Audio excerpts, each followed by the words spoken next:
que a mí siempre me gusta escuchar y leer. Su nombre es Mario Riorda, lo digo bien así. Él se define, por lo menos así lo leí por ahí, como un activista de la comunicación política, es presidente de la Asociación Latinoamericana de Investigadores en Campañas Electorales, dirige la maestría en Comunicación Política en la Universidad Austral, entre otras muchísimas cosas y entre otros muchos libros que ha escrito Mario. Mario, buenos días, Dante Palma te saluda. Dante, un placer, ¿cómo va? Muy bien, un placer escucharte. Mario, además sé que haces el esfuerzo y que tenés algunos compromisos laborales, así que también te agradezco por estar. Lo primero que te pregunto es, ¿cómo comunicó la crisis generada por el coronavirus el gobierno argentino? Yo creo que razonablemente bien, Dante. Cuando digo razonablemente bien, significa que lo peor que podemos hacer desde el punto de vista, por lo menos de la mirada politológica o de la comunicación política, es entrar a tribunas para decir está todo bárbaro o está todo malo. Y en ese sentido me parece que en el trazo grueso hay varios elementos que permitirían ser, yo diría, claro en decir que esta razonabilidad a la hora de comunicar tuvo que ver en primer término con un abordaje temprano. En la perspectiva internacional, el abordaje temprano y la comunicación temprana en brotes epidemiológicos quizás son los activos más valiosos a la hora de comunicar. En segundo lugar, me parece que había empezado, típico de un país federal, pero en general se daba incluso en países unitarios o centralizados o centralistas, que es un ejercicio de cierta descoordinación operativa, donde en la sorpresa que causaba este fenómeno, empezaron básicamente los gobiernos subnacionales, en este caso gobernadores o intendentes, a mover sus propias fichas, y me parece que el gobierno ordenó a tiempo esa cuestión. De alguna manera también estuvo presente la información, es decir, la información nunca estuvo coartada ni sospechada, ¿sí? Y me parece que en ese sentido también el presidente, en el trazo grueso, a pesar de que tuvo algunos errores para mí importantes o significativos, mantuvo una línea que podríamos denominarla un consenso político partidario multinivel y un consenso técnico, más bien de tipo horizontal, que hasta el día de hoy, creo yo, se mantiene, independientemente de ciertos núcleos opositores, particularmente de quienes no están con responsabilidades de gobierno, con quienes sí al gobierno le toca gobernar en términos de gobiernos provinciales o municipalidades. Me parece que lo está haciendo razonablemente bien, ¿no? Y en esto de la gestión de la crisis, pero mucho más del riesgo, mantener la legitimidad y mantener una voz transversalizada en términos de aceptación es un elemento que le otorga mucha más eficacia a la comunicación del riesgo. Sin embargo, en función de tu pregunta, Dante, hay algo, a mi entender, muy significativo, que está todo por verse. Una cosa es comunicar la crisis, y daría la sensación que el gobierno lo ha hecho bien, más allá de cómo sigue la crisis económica y social, que es otra faceta distinta a la crisis sanitaria propiamente dicha, pero es el desafío de lo que se viene, donde sí empiezo a ver ciertos ruidos o descoordinaciones, que es en la gestión del riesgo, ¿no?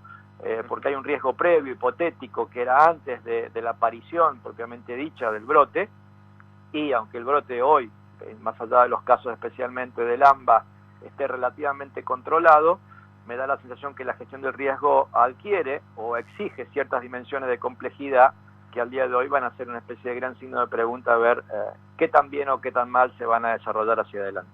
Y Mario, ¿cuáles serían esas dimensiones de complejidad que vos mencionás? Bueno, básicamente entender, Dante, que la gestión del riesgo técnicamente es lo que entraría dentro de lo que simplistamente se denomina la nueva normalidad, ¿sí? Y la gestión del riesgo significa la comunicación en simultáneo de múltiples protocolos sectoriales, geográficos, que tengan que ver con la adaptación, una vez que se vayan dando los criterios de liberalización de la cuarentena, ¿sí? En ese sentido, yo no sé si desde Buenos Aires se percibe bien, pero yo ahora estoy en el interior, de hecho soy cordobés, pero esto no es una mirada de Buenos Aires del interior frente a Buenos Aires, sería de mi parte muy poco serio plantearlo así, pero sí es un dato interesante donde el grueso de la noticiabilidad, ¿sí?, de la agenda pública está sostenida básicamente por lo que pasa en Buenos Aires, ¿no? La creencia en una cuarentena inflexible es un error, y este es un problema de encuadre que ha tenido el gobierno.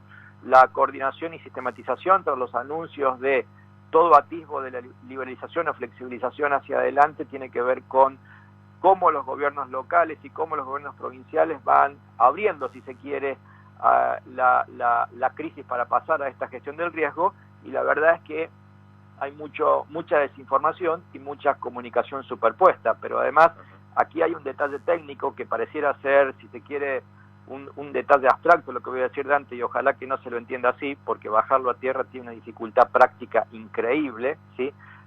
Que es el marco de Sendai, que es el marco que regula los procesos de resiliencia tras situaciones de desastre, que es el marco internacional gestado por Naciones Unidas en el 2015 para hablar sobre las posibilidades o situaciones de resiliencia en poblaciones que sufren o han sufrido el riesgo, ¿sí? Establece una condición básica, y es que el riesgo no puede ser determinado ni declarado unilateralmente por los gobiernos. Los gobiernos lo coordinan, los gobiernos lo centralizan, los gobiernos lo administran, pero el riesgo, la gestión del riesgo, mucho más en un riesgo que es total, digo que no es en un pedacito del país, ni es a una población afectada, es total. No hay ninguna actividad, sectorialmente hablando, Dante, que esté exenta de pensar el riesgo. Incluso a título personal, vos tendrás nuevas conductas individuales que habrás tomado, tu familia adentro del domicilio, una escuela, una universidad, un almacén, un gran supermercado o lo que fuese, ¿sí? Tendrán que dialogar sobre el riesgo, y aquí hay un problema que es cada pedazo comunitario, cada pedazo de la sociedad, cada sector productivo tendrá su propia particularidad del riesgo, ¿sí? Entonces hay un problema donde estamos muy estado dependientes para avanzar en ese riesgo, y hay una coordinación de múltiples estados dependientes, valga la redundancia, en ese aspecto. Entonces, la ausencia de la comunidad definiendo el riesgo, la ausencia de la comunidad legitimando el riesgo, es algo que todavía a este proceso le falta, pero no es que sea un error del gobierno, sino que es típico de la complejidad, especialmente de lo que viene hacia adelante, que es ingresar a una cultura del riesgo que, insisto, es lo que simplistamente se denomina la nueva normalidad. Mario, hay... a ver, creo que esto se puede pensar a nivel subnacional, digo, tanto los gobernadores, los intendentes, pero también digo, el gobierno nacional tiene una imagen positiva altísima. Alberto, Kicillof, Rodríguez Larreta en particular, los que vivimos aquí en Ciudad de Buenos Aires, pero creo que en general, digo, cada gobernador, incluso los intendentes, también eso se da. Ese efecto de apoyo es un efecto de apoyo que se da siempre en la situación de crisis, o justamente tiene que ver con algún mérito que haya tenido la dirigencia política argentina en su totalidad? Ambas cosas, Dante, ambas cosas. En primer lugar, el apoyo no se da en cualquier situación de crisis, porque la tipificación de crisis es absolutamente amplia, ¿sí? Por ejemplo, una crisis derivada de un escándalo político no deja de ser crisis, y obviamente este estado de apoyo no aparece. En la literatura anglosajona, tras el ataque del 11S, de las Torres Gemelas, se acuñó un término a raíz de un paper que dos politólogos realizaron, que se le denominó el efecto rally around the flag, ¿no? Si lo traducimos al criollo sería algo así como abrazar la bandera. Ahora tiene una particularidad. Esto explicó, por ejemplo, por qué George Bush hijo subió a aproximadamente 40 puntos en menos de 10 días, ¿sí? Claro. Que luego también esto tiende a desinflarse parcialmente. ¿A qué se debe? A la situación amenazante del exterior, ¿sí? Incluso el propio paper utiliza específicamente la palabra ira externa, ¿sí? Frente a la ira externa, una situación de vulnerabilidad de una nación, es como que la sociedad le da al presidente o la presidenta o al gobernante de turno, más que su condición de gobernante, le da la atribución de usar su condición de comandante en jefe de las Fuerzas Armadas. Así es como está interpretada la construcción de este efecto rally around the flag. Aquí podría ser un poquito traído de los pelos pensar que hay una amenaza externa producto de un virus, pero algo de eso hubo, porque salvo los casos que la han gestionado muy mal, Dante, en donde los niveles de aprobación descendieron, y me refiero a Norteamérica, me refiero a Brasil, me refiero al caso ecuatoriano, que siendo distinto, también el presidente venía en una crisis y no supo remontar nada. En el resto de los casos, aún de presidentes que venían mal, Macron en Francia, Duque en Colombia, por citar presidentes que tenían déficit de consenso, han logrado crecer, y los otros que estaban bien han logrado crecer a valores realmente inusitados. Por ejemplo, el promedio de aprobación en Europa es impresionante, está arriba de 71 puntos, 71 y décimas. Hay varios gobernantes que están en el límite de 80 puntos. Es prácticamente estos valores lo que coincide con lo que le ha pasado a Alberto Fernández, a Vizcarra en Perú, a Lacalle Pou en Uruguay. Y fíjate qué interesante, porque esto se ha dado por izquierda y por derecha, ¿no? Sí, Entonces, sí. me parece que hay una doble situación. Hay un fenómeno muy similar a estos rally run the flag, pero por otro lado me parece que aquellos que lo hicieron, y vos insistís con esta palabra, razonablemente bien, hay un apoyo y una legitimidad bastante transversalizada, ¿sí? Mario, te hago la última. A propósito, y te saco un poquito del coronavirus, pero te llevo a la cuestión de lo que está sucediendo entre Trump y Twitter, ¿no? Más allá de la disputa personal, Trump denuncia que hay una especie de censura a partir de que Twitter y las redes sociales empiezan a utilizar editores. ¿Vos crees que a partir de este momento las redes sociales empiezan a pensarse de otra manera? O sea, se acabó esta idea de la panacea o la gran ágora, el ágora virtual donde todos podemos expresarnos libremente, y empieza otra época. Hace un año exactamente yo escribía un artículo, ¿sí? Que literalmente, incluso citando alguna literatura internacional que analizaba el discurso, esta literatura hecha incluso con inteligencia artificial, que un estudio, por ejemplo, tenía más de 2,5 millones de documentos analizados, Dante, lo cual habla de una magnitud impresionante, hablaba de la simplicidad del discurso, ¿no? De que el discurso se había vuelto mucho más políticamente incorrecto, en el sentido de que la calidad de los argumentos venían a la baja, no había una sofisticación ideológica de fondo, más bien posturas binarias. Y mirá qué interesante este dato, y es que era mucho más fácil decir lo que yo no soy que lo que soy. Es lo que se llama el contradiscurso, ¿sí? Es decir, me resulta mucho más fácil insultar al otro para lograr mi identidad que decir cuál es mi identidad.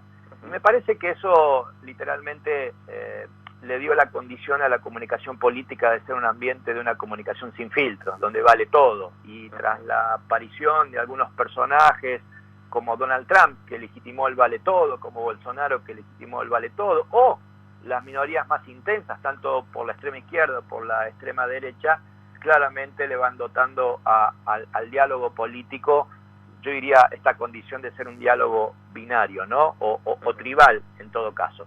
Ahora, si uno mira o analiza subjetivamente la postura individual frente a Trump, a mí particularmente, que me parece un liderazgo detestable, pero saco mi subjetividad ante, y una de las recomendaciones que hago es salirse de la subjetividad, la verdad que es preocupante también que empezar a señalar a un tipo que nos parece detestable, pero que lo haga una empresa privada, es un tema preocupante, porque de alguna manera entra en debates más profundos de qué tan malo, qué tan bien lo hace Trump, sino es cómo un medio que es técnicamente un medio público pero de propiedad privada empieza a marcar criterios de lo que es bueno y lo que es malo en la política, ¿no? Entonces ahí el debate se pone un poquito más denso, porque de golpe vamos a imaginar que Twitter empieza a señalar a vos, a mí yo soy un piojo, no soy nadie, digo, pero empieza a señalarme a mí, y señala a un gobernador, y señala a una intendenta, y la verdad es que, o señala a periodistas, y la verdad es que la cosa ahí se pone un poco más heavy, más densa, más allá de la subjetividad, insisto, que pueda permitir este acto.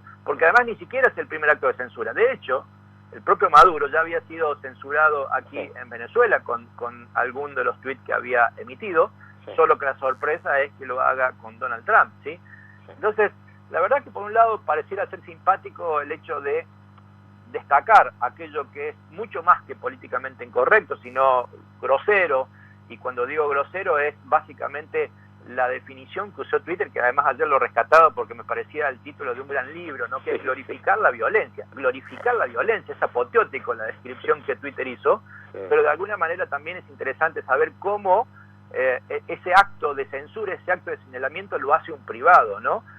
Y no con un criterio de autorregulación de antes que lo pueda hacer Twitter para sí mismo, es con un criterio de regulación de Twitter para el mundo. Entonces, por un lado me causa satisfacción y por otro lado me causa una preocupación, ¿no? de un debate que lejos está de ser cerrado ni solucionado a partir de esto, sino que me parece que lo que hace es expandir una esfera que además va demostrando que esto no tiene nada de horizontalidad, y de hecho los últimos estudios habría que leer, por ejemplo, como síntesis el libro de Ernesto Calvo y Natalia Aruguete, que hace muy poquitos días que acaba de salir, en donde reflejan implícitamente en sus lecturas dos fenómenos, y yo le agregué un tercero, que también de alguna manera está en el libro, que es En las redes sociales y específicamente en Twitter aparece con mucha fuerza un fenómeno de concentración, de jerarquización y de tribalización.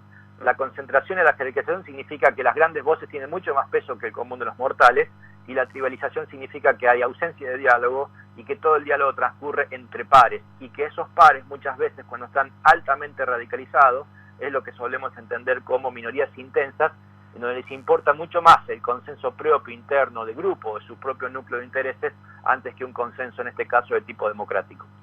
Mario Riorda, un placer escucharte. Te mando un abrazo grande. Fuerte abrazo, Dante, un gusto.